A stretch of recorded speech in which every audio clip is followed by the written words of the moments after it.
Je tiens à commencer cette étude en rappelant la règle de base à appliquer pour comprendre correctement la Bible. Elle se trouve dans 2 Timothée chapitre 2 verset 15.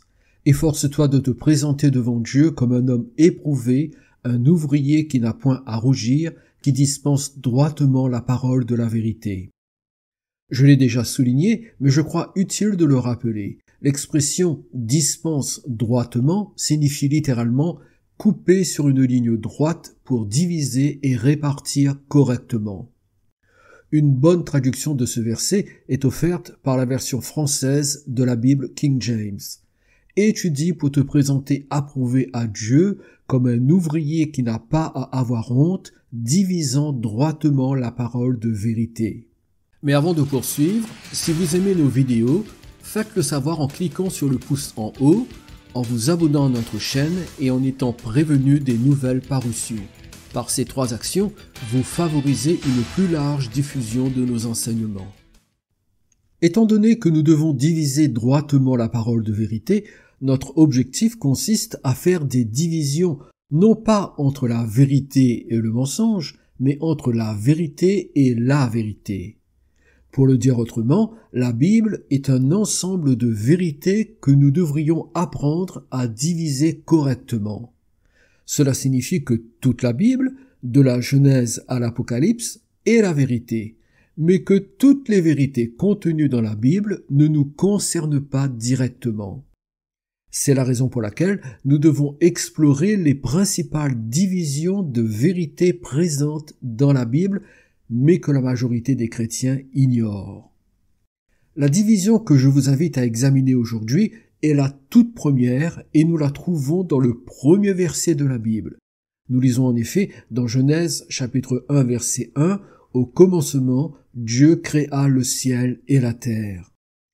La formulation est très importante ici. Il n'est pas dit que Dieu créa l'univers, mais le ciel et la terre. La Bible mentionne 2 sphères parce que pour chacune d'elles, il y a un objectif divin qui lui est attaché. Afin d'atteindre ces objectifs, Dieu avait des plans et des stratégies différents à mettre en œuvre.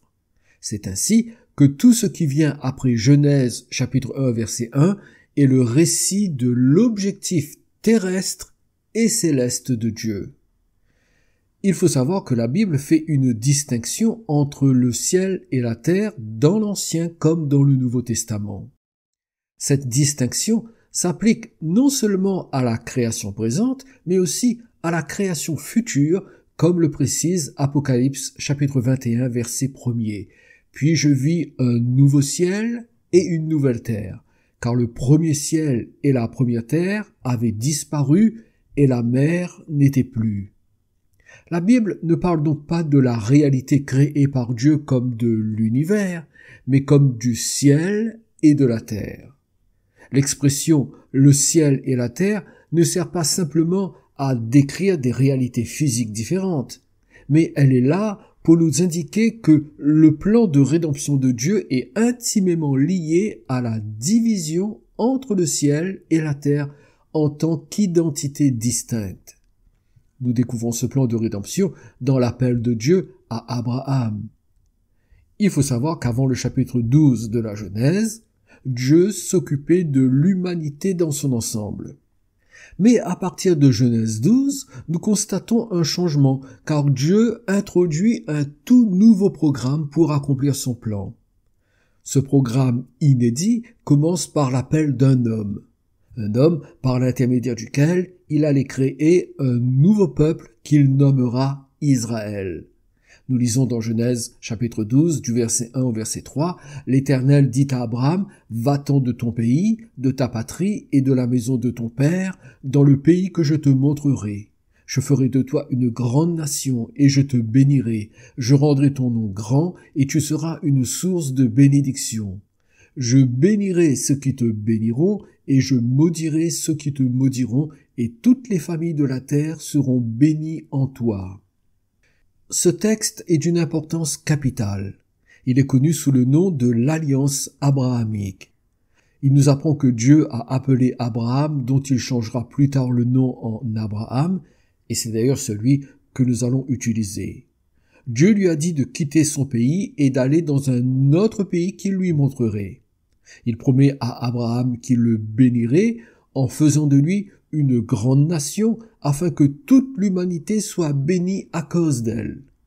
Par cette promesse, Dieu déclara qu'Abraham et sa descendance étaient spéciaux à ses yeux. C'est ce que confirme Deutéronome chapitre 7 verset 6, car tu es un peuple saint pour l'Éternel ton Dieu. L'Éternel ton Dieu t'a choisi pour que tu fusses un peuple qui lui appartint entre tous les peuples qui sont sur la face de la terre.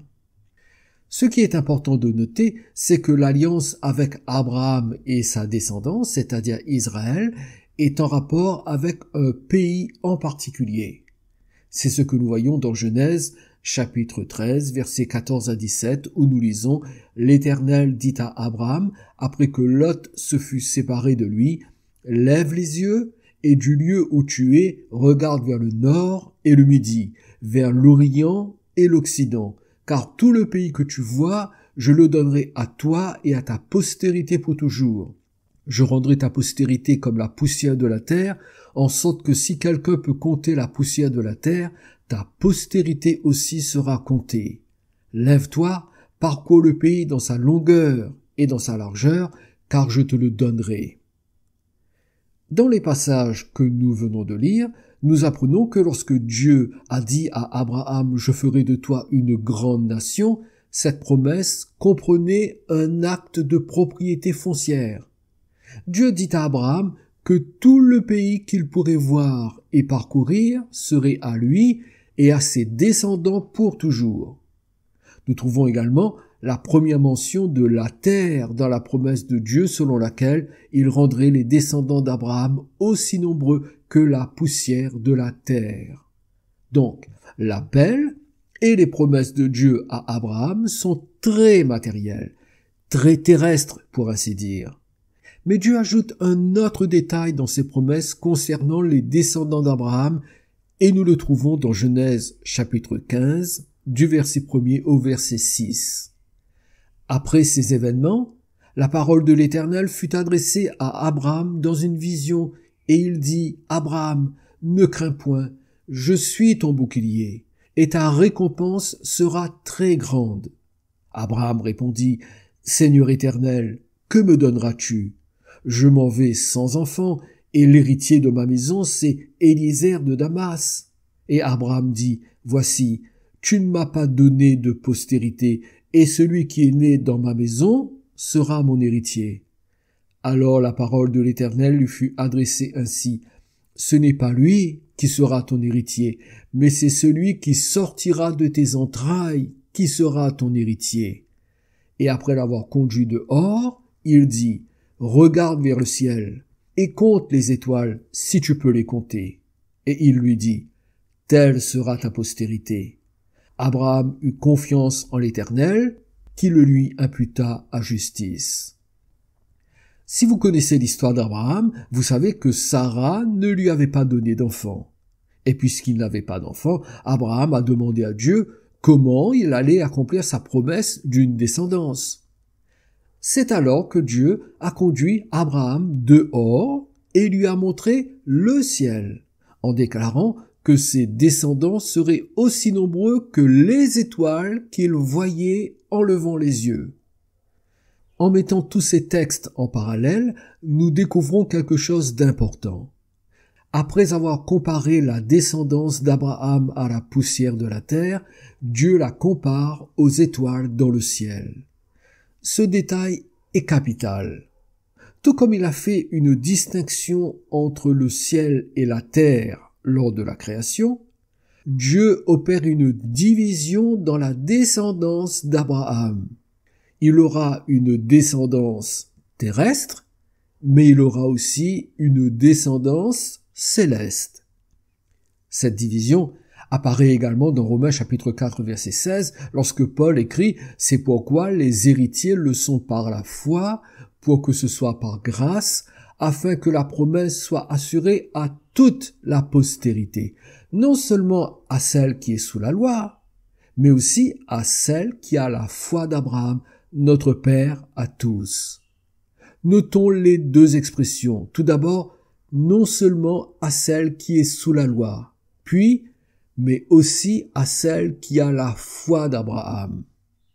La première se réfère à la descendance terrestre, c'est-à-dire aux Juifs qui étaient tenus d'obéir à la loi. La seconde se réfère à la descendance céleste, c'est-à-dire à l'ensemble de tous ceux qui font partie du corps de Christ par la foi en Jésus. Que ceux qui croient en Jésus soient la descendance céleste d'Abraham, cela est confirmé dans Galates, chapitre 3, verset 29. Et si vous êtes à Christ, vous êtes donc la postérité d'Abraham, héritier selon la promesse. Nous pouvons le dire de cette façon. Si les Juifs soumis à la loi de Moïse sont la poussière de la terre, les païens qui ont cru en Jésus sont les étoiles du ciel dans la descendance d'Abraham. Mais chacune de ces descendances a une destinée particulière en fonction de l'objectif divin et c'est précisément ce que nous devons savoir. Mais revenons un peu en arrière. La réponse d'Abraham à la déclaration « Telle sera ta postérité » dans Genèse chapitre 15 versets 1 à 6 est soulignée dans le verset 6. Abraham eut confiance en l'Éternel. Et la réaction de Dieu à la foi d'Abraham apparaît dans le même verset 6 qui le lui imputa à justice. Paul aura beaucoup à dire à ce sujet, car c'est sur cet épisode qu'il fera reposer son enseignement sur la justification par la foi dans l'épître aux Romains. Finalement, Dieu résuma sa double promesse d'une descendance terrestre et céleste lorsqu'Abraham passa avec succès le test de l'offrande d'Isaac. Voici ce que dit Genèse chapitre 22 du verset 15 au verset 18. L'ange de l'Éternel appela une seconde fois Abraham des cieux et dit « Je le jure par moi-même, parole de l'Éternel, parce que tu as fait cela et que tu n'as pas refusé ton fils, ton unique, je te bénirai et je multiplierai ta postérité comme les étoiles du ciel et comme le sable qui est sur le bord de la mer, et ta postérité possédera la porte de ses ennemis. Toutes les nations de la terre seront bénies en ta postérité parce que tu as obéi à ma voix. » Ce texte est significatif en ce qu'il fait référence à la fois aux aspects célestes et terrestres des descendants d'Abraham, car Dieu lui dit « Je multiplierai ta postérité comme les étoiles du ciel et comme le sable qui est sur le bord de la mer. » Il ne s'agit pas d'une double description de la même descendance, mais de la double désignation d'une double descendance, celle qui est céleste et celle qui est terrestre. Les passages que nous venons de citer constituent un modèle pour les promesses ainsi que les bénédictions célestes et terrestres. À ce propos, il faut souligner que l'attention des Juifs ne se portait pas généralement vers le ciel. Leur seule interaction avec les choses célestes se faisait par le biais des visions des prophètes qui voyaient la gloire de Dieu et de son trône, comme par exemple dans Ésaïe chapitre 6, du verset 1 au verset 6, dans Ézéchiel, du chapitre 1 au chapitre 3, et dans Daniel chapitre 7, du verset 9 au verset 28, que je vous invite à lire par vous-même. Lisez attentivement l'Ancien Testament et vous verrez que le ciel ne faisait pas partie de la destinée d'Israël. Au contraire, toutes les promesses de Dieu à Israël étaient plutôt d'ordre terrestre.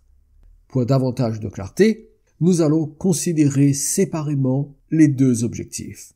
Tout d'abord, considérons l'objectif terrestre concernant Israël et le royaume de Dieu. Voici un résumé de cet objectif. Les promesses terrestres de Dieu à Israël comprenaient un pays et un royaume. Le véhicule de ces promesses était les alliances de Dieu avec la nation. La promesse d'un pays commença avec son alliance avec Abraham, qui comprenait le don d'un territoire, comme nous l'avons lu précédemment. Plus tard, par son alliance avec David, Dieu promit qu'il établirait sa lignée sur son trône et que son royaume subsisterait. C'est ce que nous lisons dans 2 Samuel chapitre 7, le verset 12 et ensuite le verset 16. Quand tes jours seront accomplis et que tu seras couché avec tes pères, j'élèverai ta postérité après toi, celui qui sera sorti de tes entrailles, et j'affermirai son règne. Ta maison et ton règne seront pour toujours assurés, ton trône sera pour toujours affermi. Les Juifs comprenaient ces promesses et attendaient ce royaume puisque Dieu l'avait décrit dans des centaines de passages par l'intermédiaire de ses prophètes. Le Nouveau Testament, quant à lui, affirme que la venue du Christ amènera la réalisation de cette alliance. C'est ce qui ressort de cette annonce faite à Marie concernant la naissance de Jésus dans Luc chapitre 1er, du verset 31 au verset 33. Et voici, tu deviendras enceinte et tu enfanteras un fils et tu lui donneras le nom de Jésus. Il sera grand et sera appelé Fils du Très-Haut, et le Seigneur Dieu lui donnera le trône de David son père. Il régnera sur la maison de Jacob éternellement, et son règne n'aura point de fin. Ces deux alliances avec Abraham et David sont la raison pour laquelle Jésus a proclamé la venue du royaume et a enseigné comme il l'a fait sur le royaume à Israël. Matthieu chapitre 4 verset 17 déclare « Dès ce moment, Jésus commença à prêcher et à dire « Repentez-vous car le royaume des cieux est proche ». Ce que la plupart des chrétiens ignorent, c'est que Jésus parlait ici d'un royaume littéral, terrestre et visible. Il était le roi de ce royaume, mais celui-ci n'allait pas s'imposer de façon politique et militaire. Non, il fallait qu'Israël l'accepte comme leur Messie. Il fallait que toute la nation croie qu'il était le Christ. Les Juifs devaient témoigner de leur foi en se repentant et en se faisant baptiser. Il fallait aussi qu'ils donnent sa vie en sacrifice pour faire l'expiation de leurs péchés, et c'est seulement après que le royaume serait établi. C'est pourquoi Jésus disait « Le royaume des cieux est proche ». Il était sur le point d'arriver, mais il était nécessaire tout d'abord que les conditions de la foi, de la repentance, du baptême et du sacrifice expiatoire soient remplies. Tout cela ne s'adressait qu'aux Juifs en tant que descendants d'Abraham. Quand Jésus a dit dans Matthieu chapitre 5 verset 5 « Heureux les débonnaires, car ils hériteront la terre », il ne s'adresse pas aux païens, mais aux Juifs descendants d'Abraham, car c'est à eux que la promesse d'un territoire terrestre a été faite. Cette déclaration de Jésus est d'autant plus importante qu'elle a été faite à l'époque où le pays d'Israël était sous occupation romaine. Il faut savoir que le sermon sur la montagne, dans Matthieu, du chapitre 5 au verset 7, ne concerne aucun païen, mais uniquement des Juifs et des prosélytes qui étaient appelés à vivre dans le royaume terrestre de David qui allait être restauré par Jésus-Christ le Messie. C'est la raison pour laquelle Matthieu le nomme « royaume des cieux », car tout en se manifestant sur terre, ses ressources sont célestes. Jésus déclare dans Matthieu chapitre 8 verset 11 « Or je vous déclare que plusieurs viendront de l'Orient et de l'Occident et seront à table avec Abraham, Isaac et Jacob dans le royaume des cieux. » Nous avons ici la preuve que ce royaume sera sur terre, car il est question de ceux qui viendront de l'Orient et de l'Occident. Et parce que ce royaume correspond à un objectif terrestre, il répond à des besoins physiques comme la guérison des maladies et la délivrance de l'oppression démoniaque, comme l'indique Matthieu chapitre 9 verset 35. Jésus parcourait toutes les villes et les villages, enseignant dans les synagogues, prêchant la bonne nouvelle du royaume et guérissant toute maladie et toute infirmité. Et aussi Matthieu chapitre 12 verset 28. Mais si c'est par l'Esprit de Dieu que je chasse les démons, le royaume de Dieu est donc venu vers vous. Si Jésus et après lui les apôtres accomplissaient des miracles, c'était pour confirmer la venue du royaume de Dieu. Les signes et les prodiges étaient en quelque sorte les lettres de noblesse prouvant la proximité du royaume messianique sur la terre d'Israël.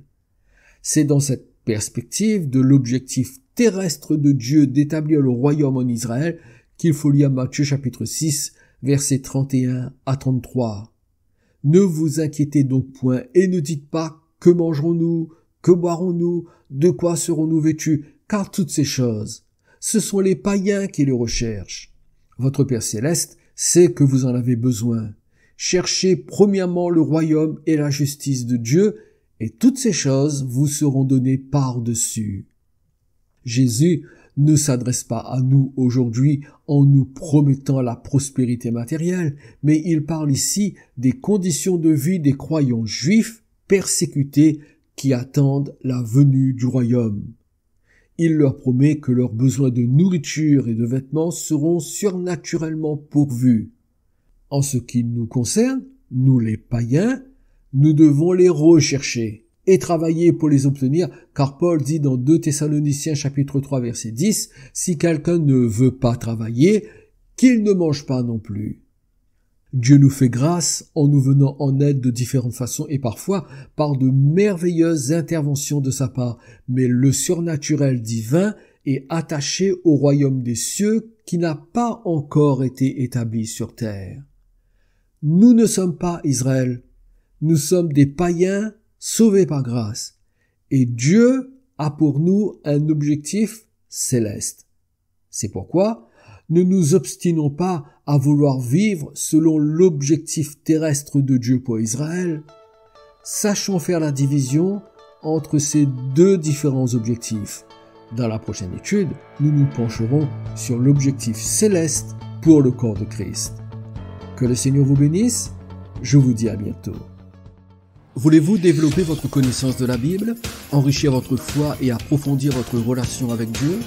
Accédez à des ressources captivantes en bénéficiant des formations en ligne de Libre Accès Academy. Libre Accès Academy vous propose un parcours de théologie pratique, une école de formation de disciples et une introduction à la prophétie biblique. Mais Libre Accès Academy, c'est bien plus encore. Découvrez des trésors d'édification spirituelle inestimables en vous rendant sur notre page d'information.